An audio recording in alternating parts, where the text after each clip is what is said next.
Has Hezbollah achieved the unthinkable, or are we looking at one of the most sophisticated military deception operations of modern warfare?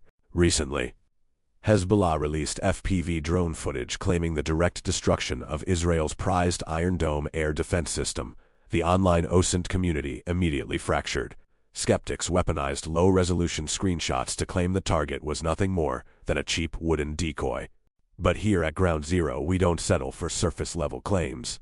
When you analyze the footage frame by frame and stack it against rare, high-resolution operational imagery, a far more complex reality emerges. Let's put the rumors to bed and look at the hard data. The first wave of internet criticism targeted the layout. Skeptics claimed the two missile firing units were placed too close together, which is tactically flawed for active systems. They also argued that the surrounding concrete blast walls looked suspect. But a deep dive into official press archives completely shatters this argument.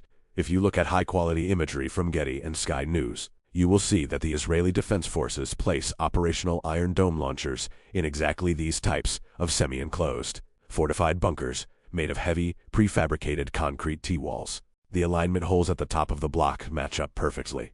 Furthermore, frontline photo evidence proves that active launchers are frequently deployed in close proximity on the same field when facing intense threat vectors. The layout on the drone feed isn't a mistake. It matches standard IDF field fortification to the millimeter. The second major point of contention was the structural frame under the rocket box.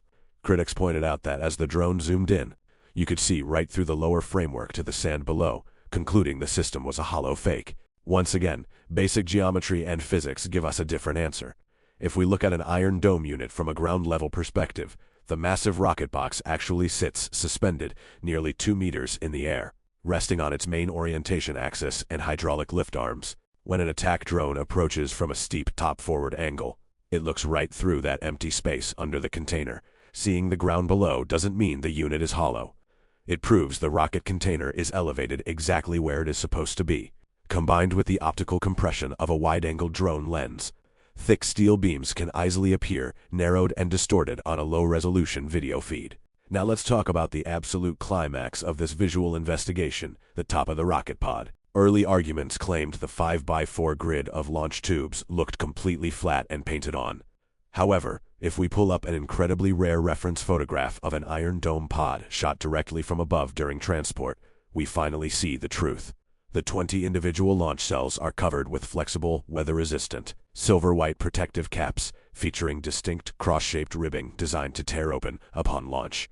When you look at the final frames of the Hezbollah drone just before impact, the visual match is undeniable. You can see the subtle depth, the shadow casting inside the lip of the cells, and the unique texture of those protective membranes. But it goes even deeper. If you look closely at the second and third row of the target in the drone footage, the pattern breaks. Several cells are completely dark, hollow holes. This is the unmistakable visual signature of a launcher that has recently fired its Tamir interceptors. This introduces a massive logical paradox for the decoy theory. Why would a military build a dummy with such an insane, asymmetric level of operational detail mimicking recently expended ammunition, yet leave the system exposed? The presence of spent tubes strongly indicates we are looking at a system with a real combat history. However, we have to look at the one detail that doesn't seem to line up. If you compare standard archive photos of the Iron Dome with the drone footage, the very front of the lower frame looks different. On common stock images, there is a prominent, heavy, triangular steel lip protruding right beneath the rocket pod. In the Hezbollah footage, that front plate appears much flatter, cleaner, and more streamlined. Skeptics immediately pointed to this as proof of a sloppy, inaccurate dummy, but that argument contains a massive logical flaw. If the IDF went to the extreme length of replicating individual, expended missile caps, why would they be so incredibly careless with the main, highly visible outer frame?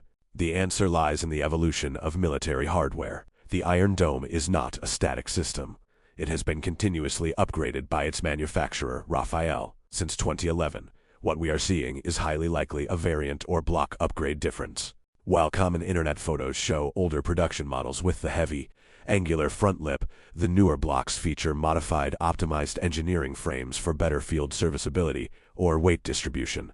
The variation in the frame isn't evidence of a cheap fake, it's evidence of a modern, updated combat asset that we rarely see captured from this close-up. So, where does this leave us? If this investigation proves anything, it's that mainstream media and armchair assent analysts are often far too quick to pass definitive judgment. In the rush to be first, complex footage is frequently oversimplified. Lazy arguments are repeated as facts, and the public is icily led down the wrong path by people who haven't done the actual groundwork. By taking the time to look past the surface, by analyzing the structural heights, looking closely at unique top-down transport imagery, understanding the mechanics of wide-angle drone lenses, and spotting the variation in production blocks, we have effectively dismantled the most popular debunkings on the internet. We've shown that the obvious fakes weren't obvious, and they certainly weren't simple. Now that the true, detailed layers of this military puzzle have been laid bare, the final judgment rests with you. Are you convinced that Hezbollah successfully penetrated the defenses to strike an authentic, active frontline asset? Or do you still believe this was a masterfully executed, hyper-realistic optical trap designed by the IDF to absorb the blow? The data is on the table, the myths are busted, and the choice is yours. Let me know your thoughts in the comments below.